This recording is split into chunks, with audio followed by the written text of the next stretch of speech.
Welcome to Speaking Prowess, the show that supercharges your communication and fuels unstoppable success. Sifu Raphael, visionary founder and world-renowned master instructor, elevates leaders into unforgettable communicators who command the room and inspire action. Alongside him is Scott Schilling, the authentic connector, a business growth expert with 40 years of experience, empowering audiences to rise higher, succeed faster, and thrive with purpose. Together, they bring you the strategies, insights, and inspiration to amplify your voice, expand your influence, and unlock your true potential. This is Speaking Prowess. Your journey to communication mastery starts now.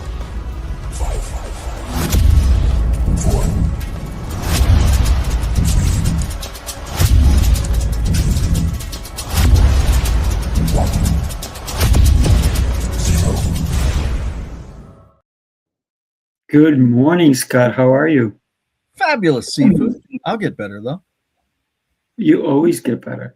You know, one of the things I was watching the commercial for when we start the show, and you actually look way younger than you did in those videos that we have from the past. Well, that's because your vibrancy is really showing through, so keep doing what you're doing. Well, I was going to say it's because of Sifu's mind and body experience. So there you go. It's all working together, right? Exactly. Thank you. I appreciate that. You know, I mean, we have that opportunity, right? We can either let it all go and do nothing about it, or we can say, hey, you know what? The rest of my life is the best of my life. Let's go make it happen. Let's do it. Let's bring two exceptional human beings who are going to help us with that today. So let's go ahead and bring Caleb and Casper. Gentlemen. Good morning. Good morning. The topic. Yes. Let's take it one word at a time, because there's a bunch of words here. Let's start with faith, if that's okay with you guys. We'd like to take that on. Casper. Well, faith is something I definitely work to walk in every day. I'm a Christian believer, and my wife and I are deacons at our church, and we're over the marriage ministry at our church. So, you know, that's an area that we operate in on a daily basis. And for me, faith would be the reflection of the realities of the unseen world, of putting our trust and faith in God's purpose and plan for our lives. And I'm a Jesus follower, so that's a really big part of my life, is being in alignment with that purpose to which I've been created here on the earth. And it's big. It's a really big topic. So I'm really, really excited to dive into this with you gentlemen today. Yeah, absolutely. Absolutely. I'd love to hear your feel on the faith, Scott. It is confidence in the unseen and assurance of the unknown. Quite frankly, nobody would ever be in business without faith. How do I say that? Well, simply confidence in the unseen. You never know if anybody's going to come do business with you. Assurance of the unknown. You never know how the business is going to go. So by definition, anybody who has a business has faith. Now, the question is, do they recognize that or not? Very interesting. For me, my faith is very strong because, yeah, I do believe in God. But even if you don't, I believe in it. Even an atheist has to believe in something. Right. So there is faith everywhere that you look. And some people don't want to talk about faith because they think it's a religious aspect. But for me, it is. But I believe that faith, and we said it's believing in the unknown. Because we don't know what tomorrow is, but we have faith we'll wake up. At least I do. I pray every day that I'm granted that wish, that I will wake up tomorrow and I will be better than I am today, because that's the goal I have every day. Absolutely. I think that's the biggest thing. And too many times people tie it to religion. And again, I'm a Christian, I'm a Jesus follower, but I've said this on stage in Singapore, a 10% Christian country.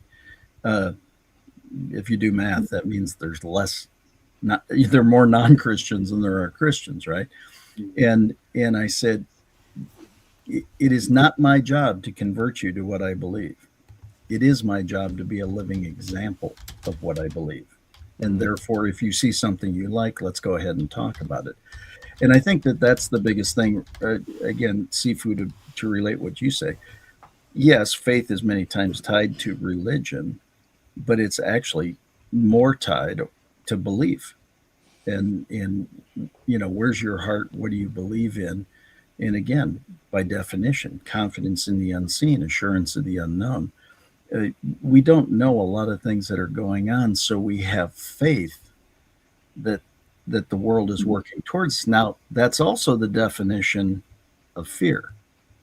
Confidence in the unseen, assurance of the unknown. The only question is, which side do you take? Do you take the positive side or the less than positive side? Do you take the one that's working for you or one that you believe is working against you? And that's why I think this is going to be such a fascinating show, because we've got such amazing expertise here in our guests. Yeah.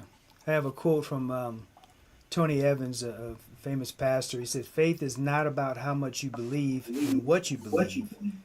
Faith is about believing that the one you believe in is believable." Love that. Tony's a good pastor on the south side of Dallas. So Yeah, exactly. Yeah, no, that's really good. I like what we're stirring in here so far. I just wanted to go back to something that Scott was saying there. It's just that faith, we all have a choice, each one of us four here, as well as our audience. Faith either in light or darkness. We're going to put our belief that something's going to manifest, and we get to experience that choice every single day. Faith is purpose in motion. That's what it is. It's when we are aligning between our purpose that we're here on the earth for, as placed by God, and also the active participation of that faith. There's no choice but to activate something. We can't be a bystander. We have to choose light or darkness. I like to say there is no neutral in the land of the spirit. You're either going to be on team good or team darkness. There's no in between. No team dim, right?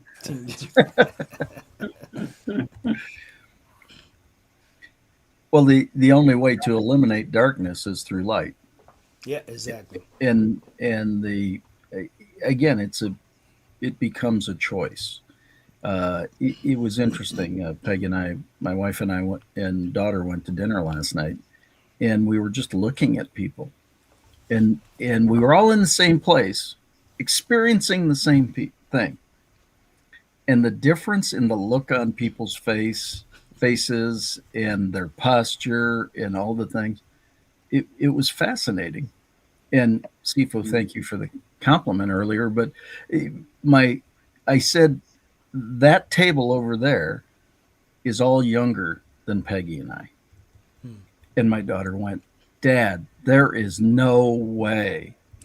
And I said, I'll bet you $1 they are. I said, I'm not sure how we're going to figure this out. But it became about choice, right? And that's what I think all these topics that we'll discuss today, that becomes a foundational piece in much of it. I think it's also the choice of how we see ourselves, right? That's the faith that we have in ourselves. There could be somebody who's 40 years old, or 38 years old, or 52 years old, and they'll say, "I'm old." And I'm like, Henry Ford said it. If you believe it, you are, right? So there you are. You're old. My God, can I get you a cane or a walker? But if that's not what you want, then stop saying the word old. I transformed a young lady, and I call her now a teenager. When I first met her, she says, "I'm 82 years old." I said, "Excuse me?" I said, "You mean young?"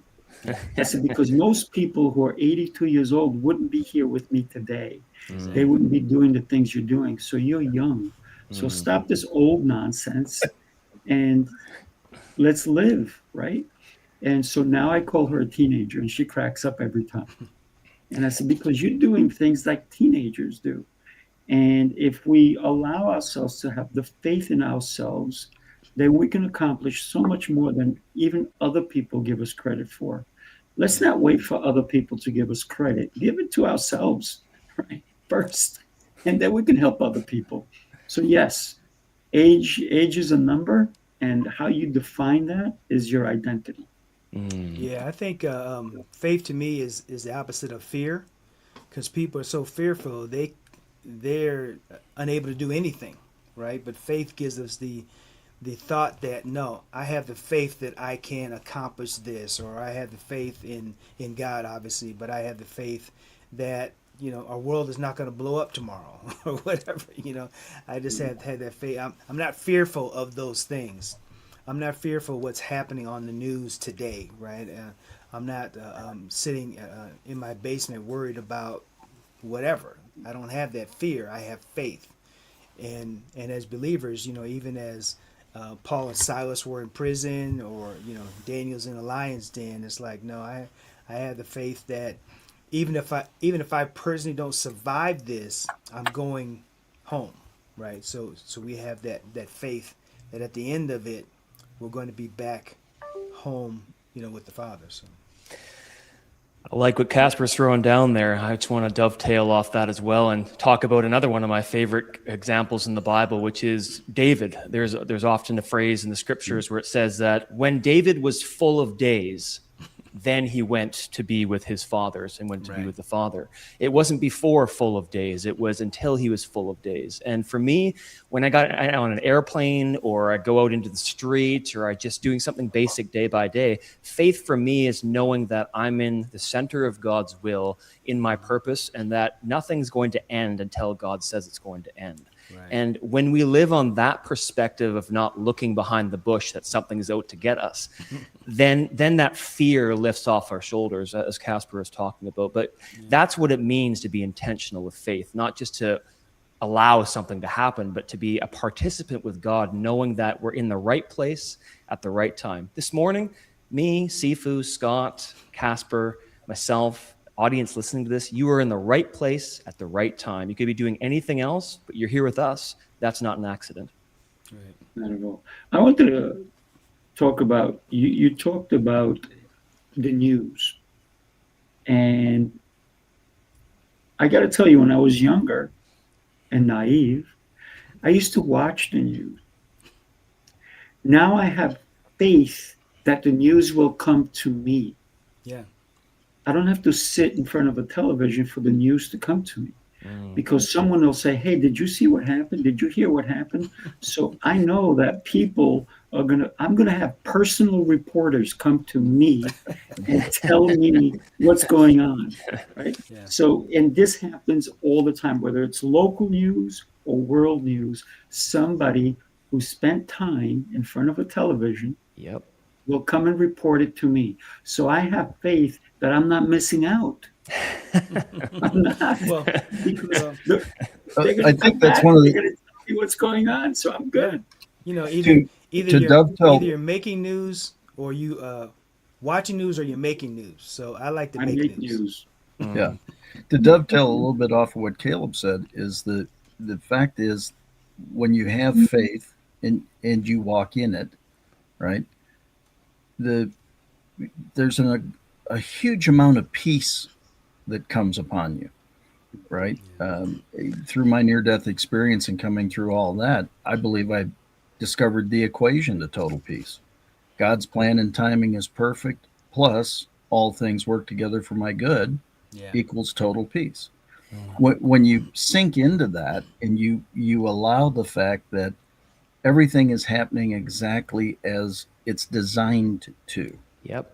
Not as it's supposed to, not as you'd like it to, not as it's designed to. I mean, all of a sudden you get to a different thing. As you said, Caleb, you can't, or in the case of David, right? He had many days, but still, from a human perspective, he had many days. From the master calendar, not so many, right?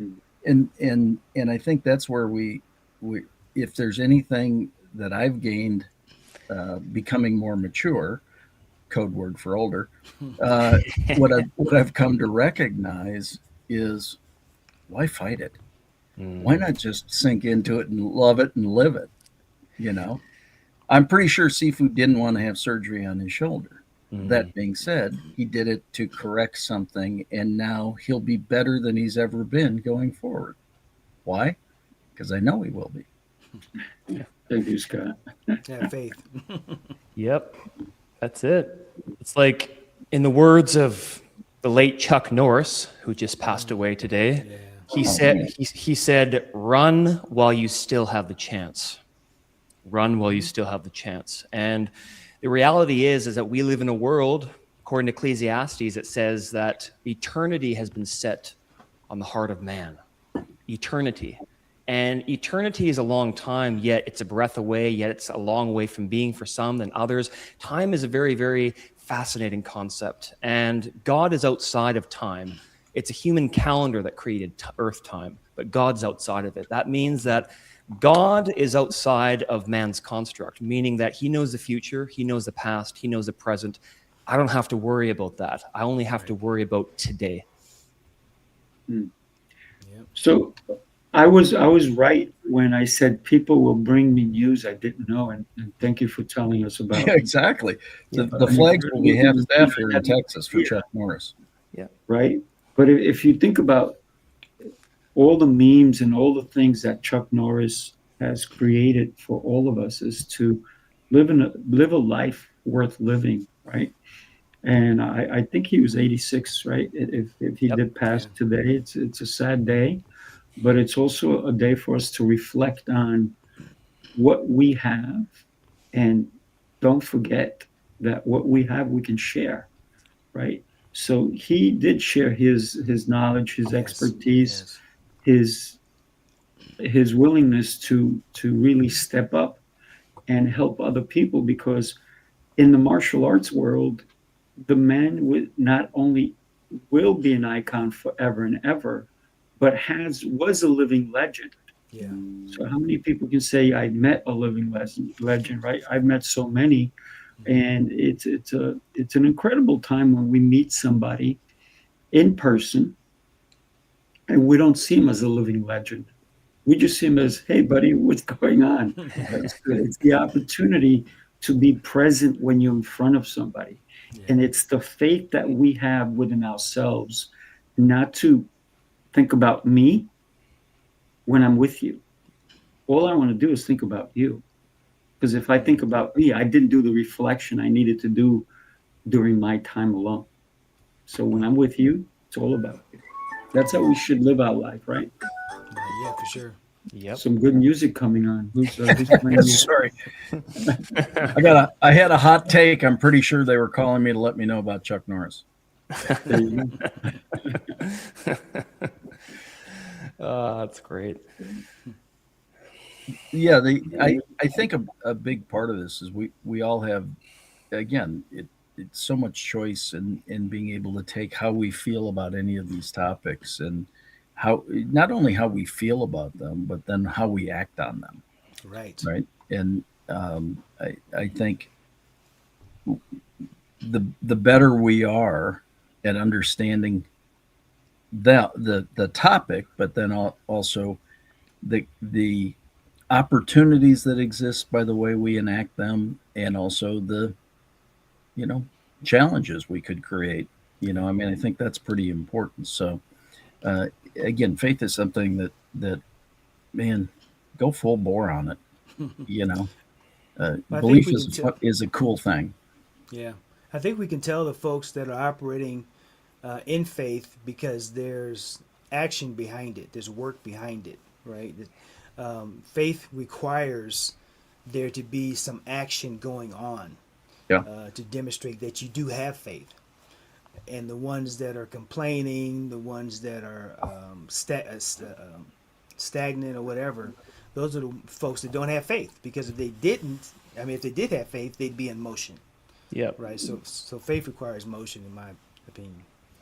Absolutely. Great way of putting it. I gotta say, we've been talking a little bit about faith, and I know we can do like a 12-day episode on faith. But one of the other words that we have in this episode is marriage, right? And whether you're married or not, it's an institution that, if you think about it, it's where people come together and hopefully create this unison And right now I'm engaged. I'm divorced, but I'm engaged at the current time. And guess what? I don't want to make the mistakes I made when I was married. Yeah. So therefore, I'm going to listen and learn right now. Let me write Well, that down. Well, marriage is something my wife and I talk about a lot because we are marriage coaches and have been for the past 18 years. And marriage is the foundation, it's the bedrock of our society. You know, without a happy, healthy marriage, that's when societies start to fall apart. And we're actually seeing that in our lives today. You know, the marriage rate, the divorce rate in America, at least, in the world, is about the same as it is in the Christian community, and that is unacceptable in our minds. You know, that's our goal, is to change that, because the world should be looking at Christian marriages as like the gold standard, right? That should be they should be looking at Christian marriages and say, "Wow, man, how do you guys do that?" And you say, "Well, you know, it's God, Jesus, you know, it's it's our faith, right?" But that's not the case right now, because a lot of the Christian marriages, they are Christian and they are married, but they're not biblically in alignment with God. Because if they were, then they wouldn't have the problems they're having, in our opinion. So that's our goal, is to change that.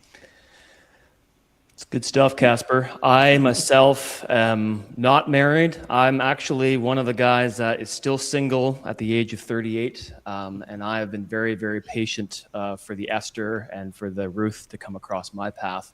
But I have a high standard, and that's not saying any judgment on anybody, but my standard is very high.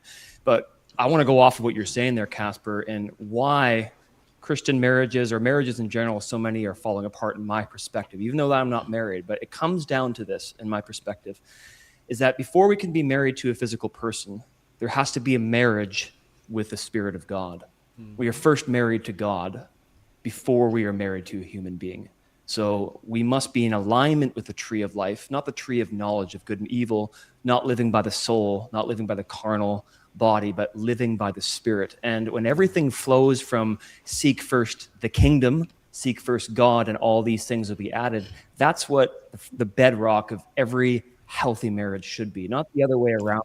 I'll get to God when eventually it's suitable for me. No, it's God first, and then everything that on the earth that happens after that. Yeah. That's just my take on it.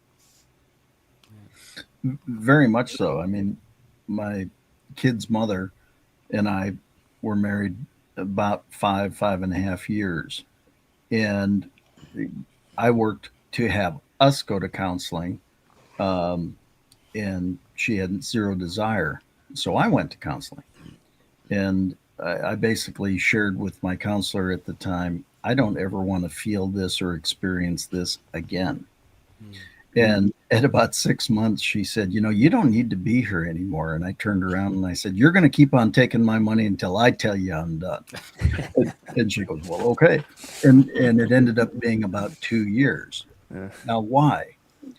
Because now Peggy and I have been married. November 25th was 30 years. Wow. Never going to feel that again. That's not going to happen. And so, Sifu, congratulations on learning some of those couple techniques, you know, like listening and things like that. I mean, listening closer. I know you always listen. But, you know, but again, those are choices, right? You're never going to experience this. You're going to learn a better way. I don't think anybody gave you the guidebook on how this is. At least they didn't give me the guidebook on how it was supposed to work. But that was evident. But the point is, wherever you are is wherever you are. Now make the decision where you want to go. And if you want to go somewhere different, that's possible. I got to tell you, my sister and brother-in-law just celebrated their 55th year anniversary. That's awesome. Now, I lived with them when I was a kid, and they were marriage counselors. If anybody knows Marriage Encounter, they were marriage counselors for, I don't know, probably 30 of those years that they were married. And so one of the things that I always say to them even now, and I just saw them in Tampa. I said to them, get a room, because they're always holding hands. They're like kissy kissy. And I said, wow, that's a beautiful thing. And but they respect each other. Yeah. Communication for them is huge. They pray together. They pray when they wake up together, they go to sleep, they pray together. He's a deacon, she's in church. They both taught at the seminary that I used to go when I was a kid. And just because my marriage failed didn't mean I didn't try, because sometimes it takes two to tango, for as far as I've learned, right? It's hard to tango by yourself. You kind of look a little silly. And don't worry, sometimes I've looked very silly because I've tangoed by myself. But I'd rather tango with a partner who's going to be on the same page as I am. Yeah. So therefore, when I say I'm listening and learning, it's constant for me. Right? I'm always seeing people who have been married for a long time, and I'm going to say, I always ask, what's your secret? And usually the man is always going to say, I listen to her. And I'm going, good advice. If he's smart. He's a smart man. Yeah. But I also love what Caleb talked about, that you need to be married to God, right? Yeah. And that's that wholeheartedness that you have to be in your heart and in your head, and they are connected so that you can say the words so that your heart can connect in a deeper level. And I think that when you can respect the other person, I think marriage truly works. Yeah. Because it's not and I see marriage as a business, right? When one thing is falling apart, other things are going to start moving along that same path. So we have to take care of every situation as a business, if you will, right? Because marriage is a serious business. If you don't handle it, if you don't have time with each other, it's going to fall apart. Yeah, you guys would be surprised, or maybe not surprised, but a lot of the couples that come to us, Christian couples, one of the first questions we ask them is, where is God in your marriage? And they look at us like, what are you talking about? It's like, are you focused on God? Each individually focused on God, because it's that triangle, we've all seen and heard about, where God's at the top. And if the husband is focused on God, heading towards God, and the wife is heading towards God, then it's really hard to argue. It's hard to be in a disagreement. It's hard to do all these things that cause us to separate. They talk about the three biggest challenges in marriages, and there's a lot, but the three biggest challenges are finance, communication, and sex. And if those things are not in alignment, if you're not in agreement on those things, then that's when chaos happens.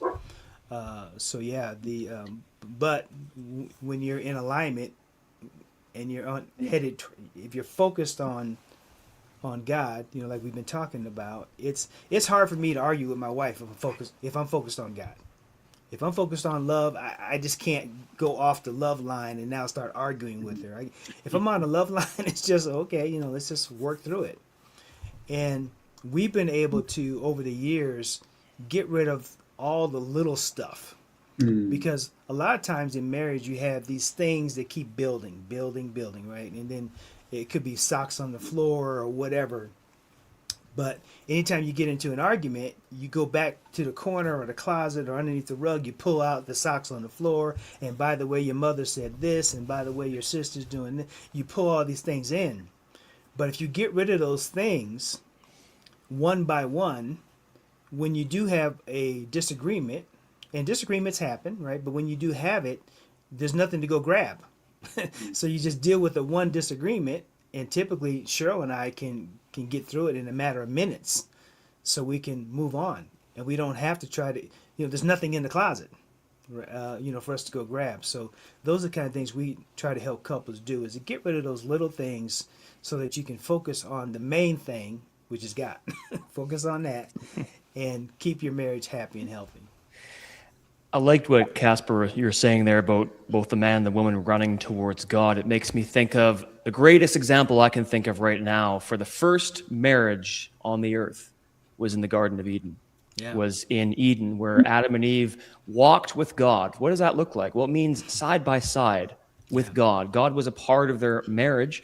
And here's a thing that religion tries to twist, especially in Christianity and in religion. Fortunately, it's been butchered a lot, is that, oh, well, there's some sort of blueprint for the woman is supposed to be submissive under the man and the man's supposed to be able to control everything. Well, actually, that's a result of the curse, because when the curse entered, it said, your desire will be for your husband who will rule over you. That wasn't in the garden before that. In the garden, they walked with God side by side, and there is a submission one unto another as unto God. That was the original design. And I think in a world of hierarchy and structures, we've lost the way. But one of the fruits, for example, the best fruit I can look at is my parents. My parents have been married for over 40 years, and my parents have modeled to me and my brothers a healthy collaboration of submitting one unto another as unto God, because in heaven, there is no hierarchy in a marriage, and I will stand on that. I love that. I love Yeah. that. That's from Adam and Eve right here. Yep. Adam and Eve. Absolutely. I see them. I see them. So, Casper, so what that tells me is that your closet needs to be clean, people. Clean your closet out. Yes, yes. And we have Let me tools share for this that. with Right? you We guys. have tools for that.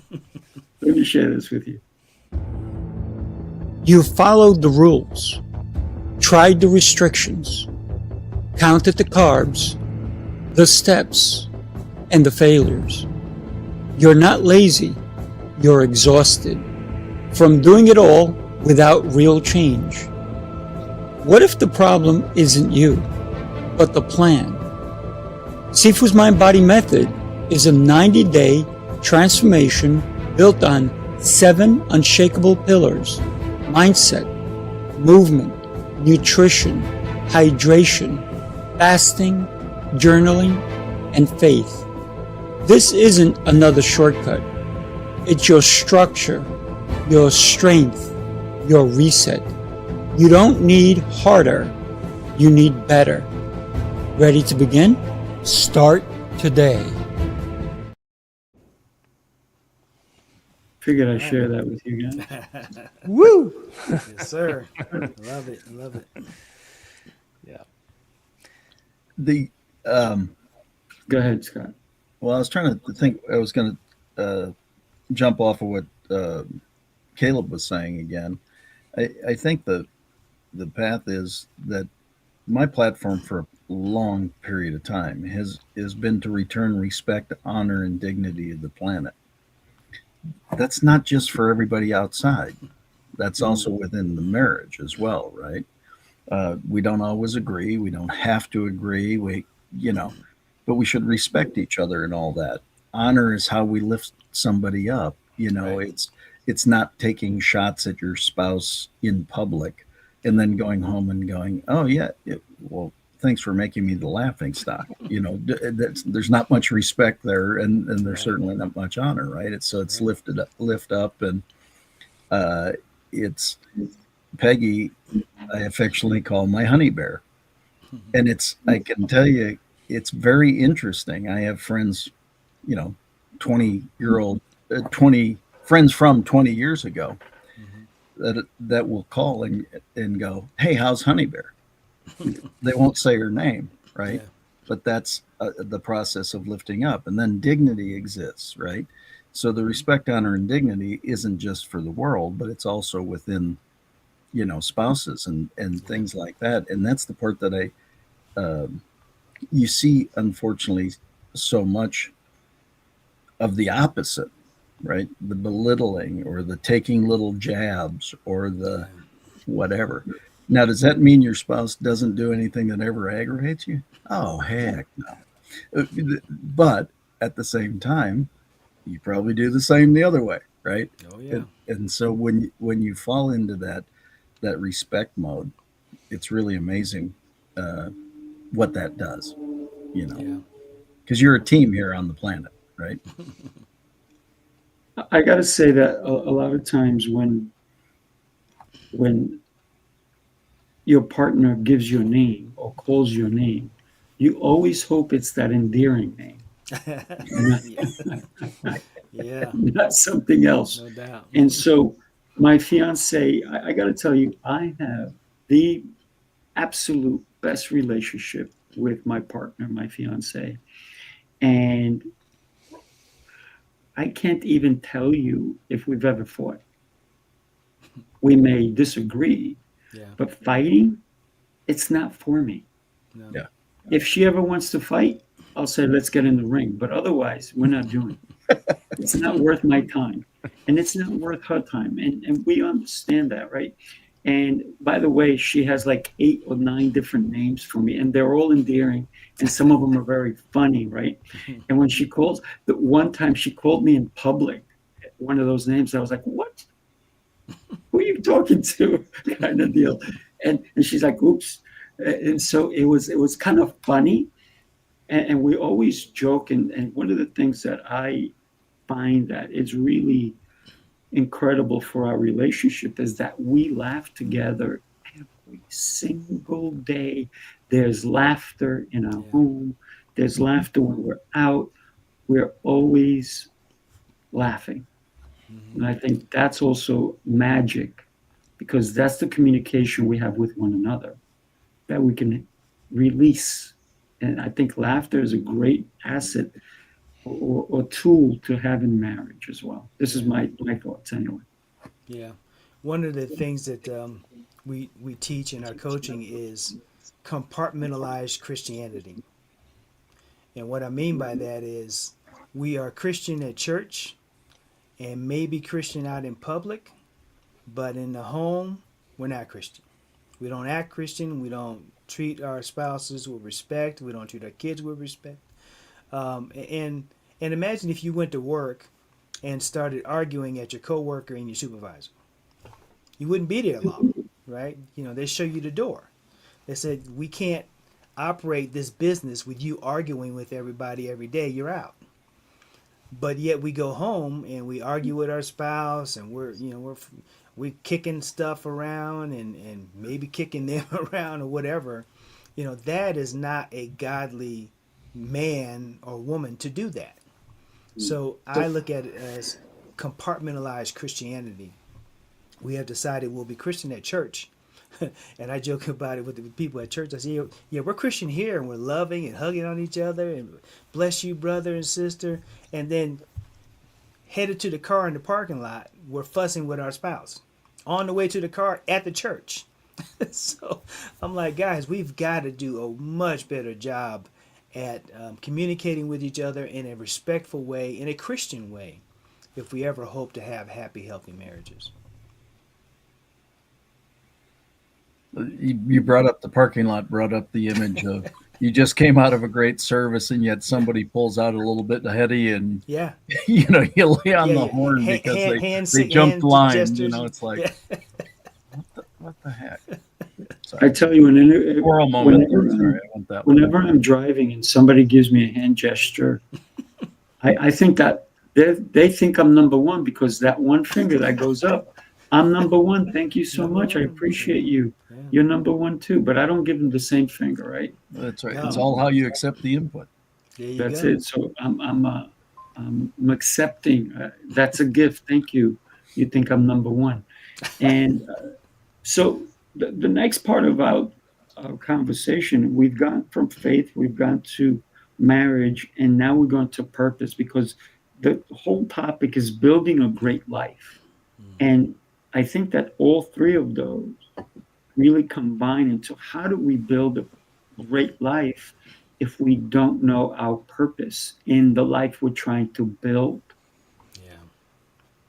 Yeah, we got to see the links. Sorry to for a little plug in there for the SeeLink, but we have to see the links around us, whether that be in our day by day, whether that be in dreams of the night season, whether that be in our own DNA of design or design type.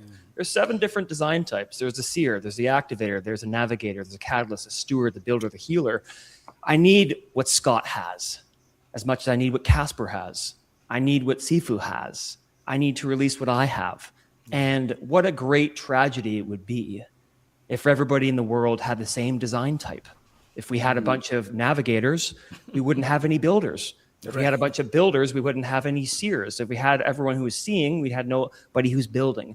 And we get the drift in the picture. But this is where it comes into collaboration. And really, purpose is that marriage between faith and our purpose. That's why I love the title of the topic today.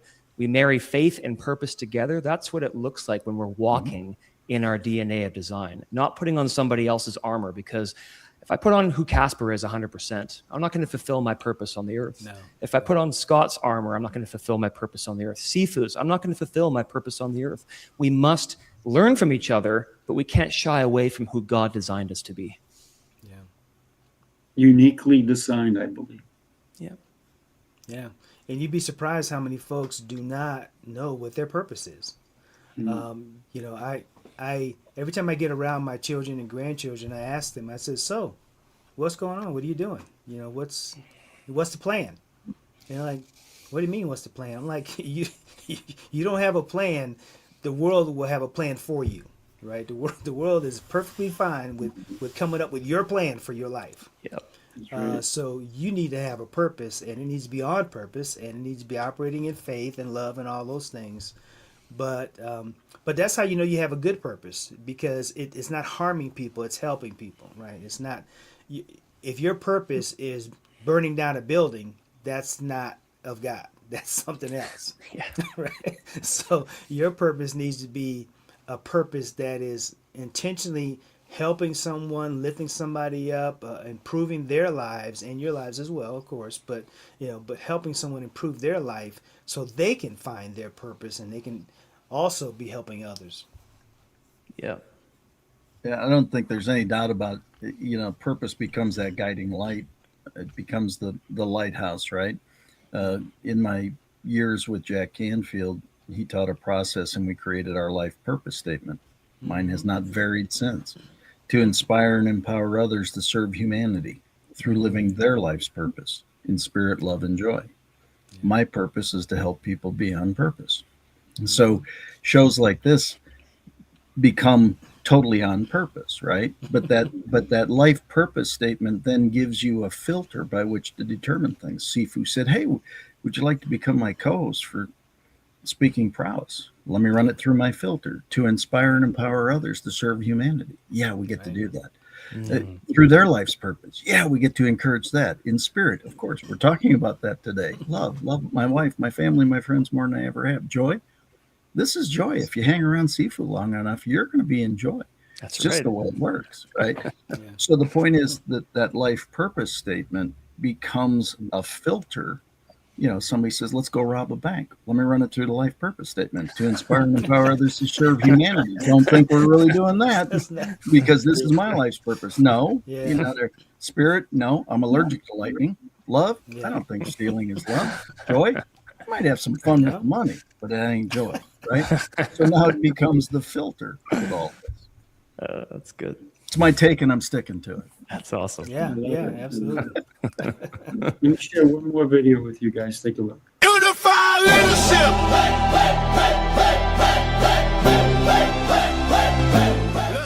This is what we do, man. This is what we live. This is our calling. And you walk away with a working document, something that you could hold, that's intangible, that you could utilize, man, wherever you are on the journey. This is not for one specific element. This is for real leaders to grow that leadership acumen, to be better in the home, be better in your community, be better in your workspace, be better in your organization, your teams, man. If you feel you have no value after day one, we'll give you your money back. Indeed. 100%, bro. That's how we stand behind what we believe in. Unified leadership. Raise that bar, leaders in rhythm, born to spar. Raise that bar, leaders in rhythm, born to spar. Steady and true, the sound of the few that follow new.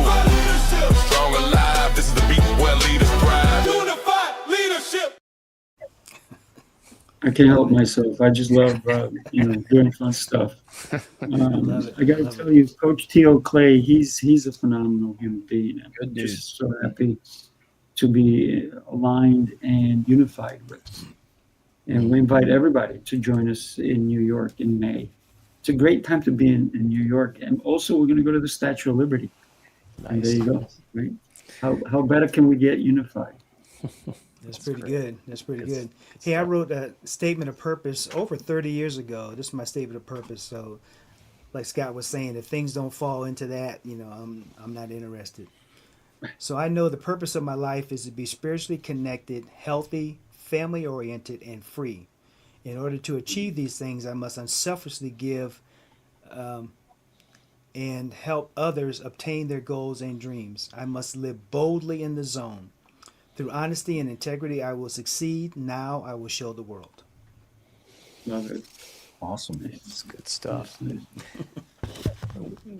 What I wanted to bring as well, I love that, Casper. I was just thinking this conversation about Chariots of Fire, one of my favorite films of all time.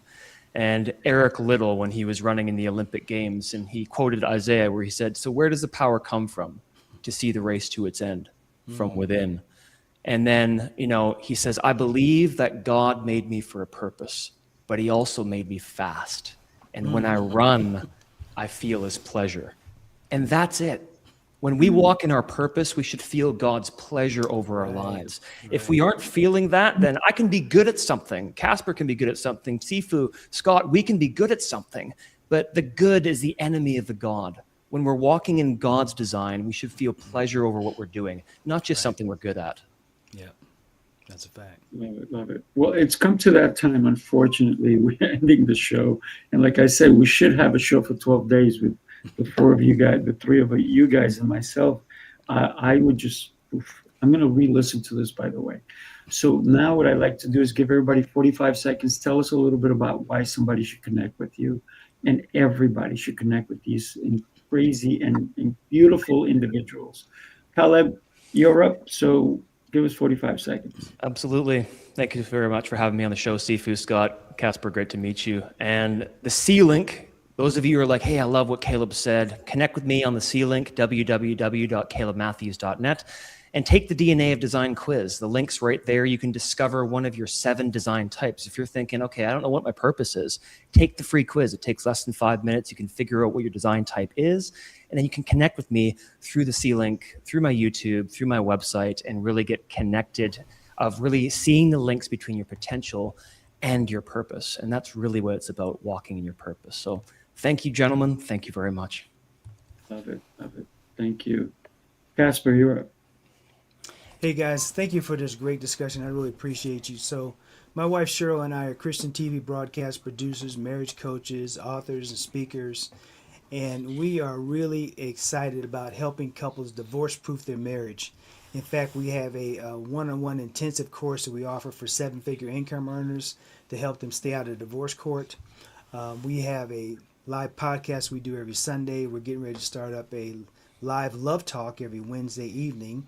So more on that. We have a MVP Love Hub community, a God-centered community where we have singles and married couples gather. And we have training and coaching and access to all of our media and audio and video library. So that's a great place to start. You can go to IAMLoveBuilders.com. .net to get more information. That's IAMLoveBuilders.net. Thank you. Appreciate that. Yeah. Scott, my friend, you're up. I am an executive mentor, a sales trainer, international speaker, and I just love chatting with people. I love helping people with their messaging and their communication process, and ultimately making more money through closing more deals. And the vast majority of people have such great offers and great services. Sometimes they just don't recognize exactly how to present it. I help do that.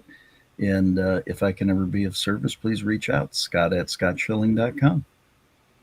Absolutely. And you make yourself hard to find. Scott Schilling. I know, it's so confusing. I follow suit, Scott. I'm c4raphael.com. I'm easy. I'm a founder. I'm an architect of your life, from getting on stages to all over the world to helping you live your life to the best of your abilities, because we are God's gift and we need to shine every day.